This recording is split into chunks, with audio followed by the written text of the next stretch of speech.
Hi, it's Chris with Implied Music, and I'm back with another Gizmo Sunday. And today I'm looking at FabFilter Pro Q4. It's a very powerful EQ plugin. It's got a lot of different approaches to handling your EQ needs, and I'm going to just put it through its paces on a simple piano track, a live recording that really does need some help. So let's have a listen to it today.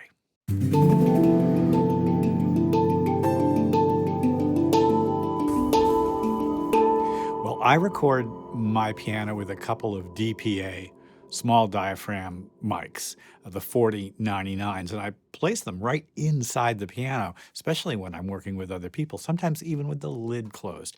And what that means is I get some unusual resonances and close miking problems. Listen to what it sounds like without the EQ turned on.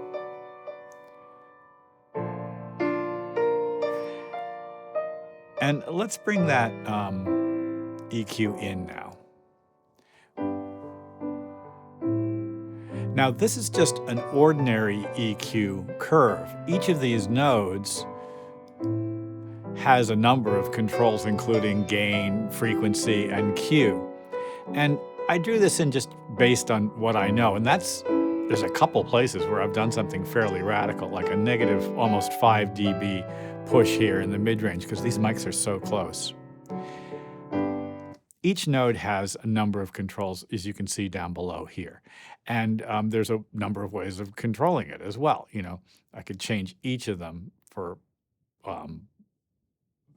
my needs, and the gain and the Q. You know, the Q is just the width of the bell. And, you know, we can also go mid-side if we'd like. That's pretty useful. And I can definitely imagine using that. And then this is the kind of thing that is not always in every EQ. So here we have an EQ that's got all kinds of power.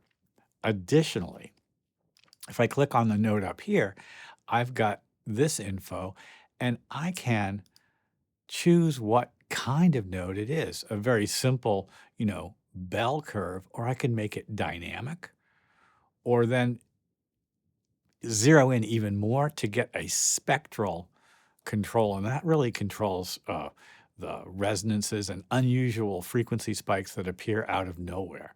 We have the same kinds of controls that we have down below up here as well. Now that's incredibly useful, and just this changes the sound positively for me. I almost feel like with these kinds of controls, I don't need the kinds of compression that I'm used to. You know, pretty powerful stuff. Listen, I was interested in what it would be like to use first the dynamic EQ and then the spectral EQ on the same track. So let's flip over to really the same piano performance, just with a different version of Pro Q. So here we are, and this time I've chosen the dynamic version, and you can see it'll give us a little something like a EQ compression effect. And honestly, that's immediately a little bit better.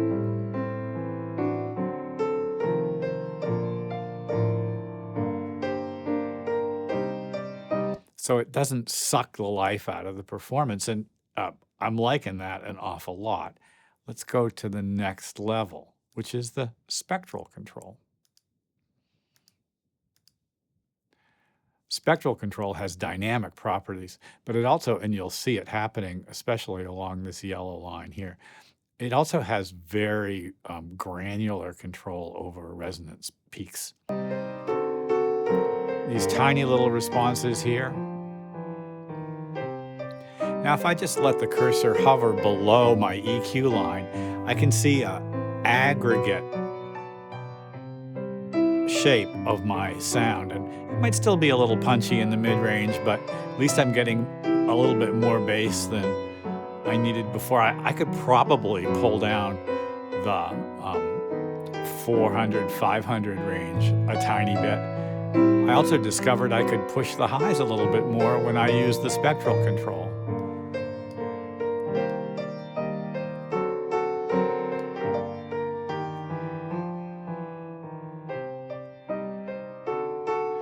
Beautiful.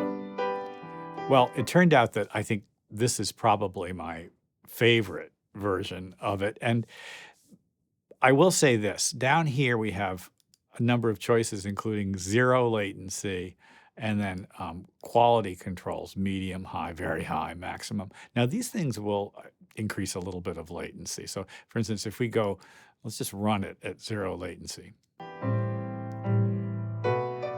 It'll give a little hiccup when I pop to natural phase. And I think there's a little delay there. And yet, I have to say, it's great to be able to have a 0 latency EQ from FabFilter. I know I can't put a lot of FabFilter plugins on my stereo output bus just from experience. And these are fairly heavy processing plugins. And at the same time, they sound so good. And here's what I really love about Pro Q4. All these integrated components, including the ability to set the output level, and do numbers of things, including, change character, just the nature of these EQs. You might, for instance, want to have a warm version of the EQ. What would that sound like?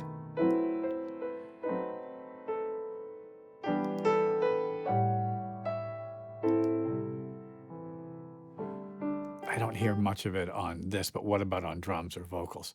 All this in one plugin makes this a real go-to choice for me, and I think it's going to wind up on every channel from now on. I'm delighted by this. Now, I don't know much about Pro Q because I've never used it before, although I do have other FabFilter plugins. You guys may easily point out that I've missed something. For instance, I haven't done anything about MIDI control or this ability to draw in, sketch in a quick EQ shape, which is so powerful, and actually used it the very first time I drew in these curves.